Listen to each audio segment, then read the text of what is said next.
యాదవ సంఘం ఆధ్వర్యంలో బీసీ సంఘాల ఆధ్వర్యంలో హైదరాబాద్లో యాదగిరి లక్ష్మీ నరసింహస్వామి టెంపుల్లో ఈశ్వరమ్మ యాదవ్ డైరెక్టరు, ఆమె పైన శివచరణ్ రెడ్డి అగ్రకుల నాయకుడు ఆమెను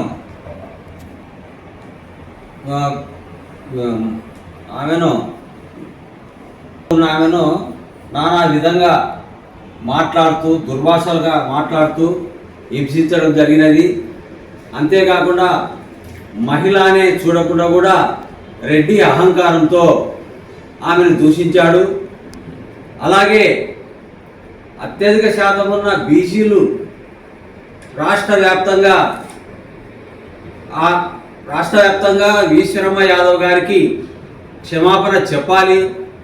ఎందుకంటే మేము బీసీలము 65-75% రాష్ట్రంలో ఉన్నాము. మరి 5% ఉన్న రెడ్లు ఇలా ప్రవర్తించడం మంచిది కాదని చెప్తున్నాము. ఎందుకంటే మేము ఓట్లు వేసినా మేము గెలిపిస్తే మీరు రాజ్యాధికారము అనుభవిస్తూ ముఖ్యమంత్రులు అవుతూ మమ్మల్నే మీరు ఇలా దుర్భాషలాడి మహిళ అనకుండా కూడా సమంజసం కాదు. కాబట్టి రాష్ట్ర వ్యాప్తంగా దేశవ్యాప్తంగా యాదవులతో జోలి కానీ బీసీల జోలి కానీ వస్తే ఊరుకునేది లేదని చెప్పేసి మేము తెలియజేస్తున్నాము. కాబట్టి వెంటనే శివచరణ్ రెడ్డి వారి అందరి ఆధ్వర్యంలో క్షమాపణ చెప్పాలని చెప్పేసి మేము ఈరోజు కర్నూలులో బీసీ సంఘాలు యాదవ సంఘాల ఆధ్వర్యంలో ఈ యొక్క మీటింగ్ జరపడం జరిగినది. యాదవ కుల పోరాట సమితి రాష్ట్ర అధ్యక్షుడు. ఈరోజు కర్నూలు జిల్లాలో యాదవ కుల సంఘం ఆధ్వర్యంలో బీసీ సంఘాల ఆధ్వర్యంలో మొన్న జరిగినటువంటి బీసీలపై అనుచిత వ్యాఖ్యలు చేసిన శివచరణ్ రెడ్డి గారిపై ఈరోజు ఆయనపై వ్యతిరేకంగా ఆయన మాటలు మాట్లాడిన విధంగా మేము వ్యతిరేకిస్తూ ఆయన క్షమాపణలు చెప్పాలన్న ఉద్దేశంతో ఈశ్వరమ్మ యాదవ్ గారికి క్షమాపణలు చెప్పాలని మేమందరం ఈరోజు సమావేశమైనాం. ఆ రోజు మాట్లాడిన మాటలు చాలా వినడానికి చాలా విడ్డూరంగా ఉన్నాయి. ఆ మాటలు తన మనుమడైనటువంటి ఆ చిన్నపిల్లలతో శివచరణ్ రెడ్డి ఫోన్లో మాట్లాడిన మాటలు అసభ్యకరమైన మాటలు అవి ఈరోజు సోషల్ మీడియాలో హల్చల్ చేస్తున్నాయి. అవి మా అందరూ కూడా బాధ కలిగిస్తున్నాయి. ఎందుకంటే మీ తండ్రి గారి ఫోటో పెట్టడానికి ఆవేశం అయితే ఎలా? ఈరోజు భారతదేశం రాజ్యాంగంలో ఏ విధంగా ఉంది? మీ తండ్రి గారు ఏమన్నా దీనికి భారతదేశానికి ఏదైనా చేశాడా? తెలంగాణ రాష్ట్రానికి ఏమైనా చేశాడా? మేము ఈరోజు బీసీలందరం కూడా తెలంగాణ రాష్ట్రం రావడానికి కూడా ఎంతోమంది ఆత్మహత్యలు చేసుకున్నారు. మేమందరం కూడా మీ తండ్రి గారు ఏమైనా చేశారా? ఎక్కువ బహుజనులే మేము ఉద్యమాలు చేశాము. ఈరోజు స్వాతంత్రానికి కానీ ఏదైనా కూడా రాజ్యాంగంలో కూడా బహుజనులందరూ ఐక్యమైతేనే ఈరోజు రాజ్యాంగం ఏర్పడింది. కావున ఇలాంటి మాటలు అనుచిత వ్యాఖ్యలు చేసిన శివచరణ్ రెడ్డి గారిపై క్షమాపణ చెప్పాలి, వారిని కఠినంగా శిక్షించాలి. ఎందుకంటే ఈరోజు 5% ఉన్న మీదే ఈ విధంగా మాట్లాడుతున్నాం.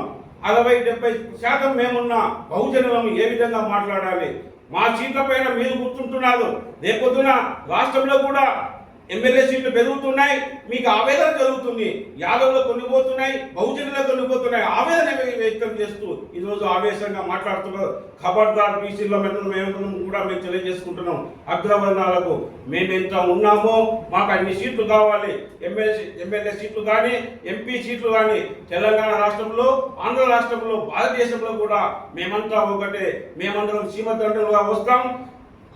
ఈరోజు మీరు అసలు వర్ణాల వాళ్ళని చీమదండుగా పెరిగి చర్మాలు తీసి మీ ప్రాణాలు చేయడానికి మేము వెనకాడమని కూడా తెలియజేసుకుంటున్నాం. మా చీమదండి మేమందరం ఒకటైతాం, బహుజనమంతా మేమంతా ఒకటే. మా బలం ఏందో రేపొద్దున ఎన్నికల్లో మేము కూడా నిరూపిస్తాం. మీరు ఎక్కడ ఉంటారో మీరు ఒకసారి ఆలోచించాలని కూడా మేము తెలియజేసుకుంటున్నాం. మా పేరు దేవపోజ ధనుజాచారి, బీసీ ఫెడరేషన్ ఆంధ్రప్రదేశ్ రాష్ట్రం. జై బీసీ, జై జై బీసీ. యాదగిరిగుట్ట దేవాలయము, లక్ష్మీనరసింహస్వామి దేవాలయము యాదవ సమాజం నిర్మించినటువంటి సమాజం. ఏఐలు కొడితే ఎవరు ఈ టెంపుల్ని నిర్మించారనేది కూడా చరిత్ర చెప్తుంది. కాబట్టి చరిత్రను సృష్టించిన జాతిని చరిత్ర లేకుండా చేయాలని ఈ మనువాదుల కుట్రలో అగ్రకులాలో 3% ఉన్నటువంటి వాళ్ళ ఆలోచనలు ఇప్పటికైనా విరమించుకోవాలి. మొత్తం కబ్జాలు, భూముల్ని, మానవుల యొక్క మానబంధాలనే కాకుండా భూముల్ని, అదే రకంగా ఆస్తుల్ని, దేవాలయాల్ని ఈరోజు దారదత్తం చేసుకుని ఏదో మేము తరతరాలుగా కోటీశ్వరులం అన్నట్లుగా విర్రవీగే ఈ స్వభావాన్ని మార్చుకోకపోతే తెలంగాణ ప్రజలు ఈరోజు బీసీలు పెద్ద ఎత్తున మేమెంతో మాకంత వాటా అడుగుతున్న క్రమంలో మీ సీట్లు పోతున్నాయనే ఒక కసిని, కోపాన్ని మీరు ప్రదర్శిస్తున్నారు. మీరు మారకపోతే ఖచ్చితంగా సమాజం ముందు మీరు దోషులుగా నిలవాల్సినటువంటి అవసరం ఉందని కూడా నేను తెలియజేస్తున్నాను. నా పేరు శేష్పని, బీసీ జనసభ రాష్ట్ర ఉపాధ్యక్షుడు.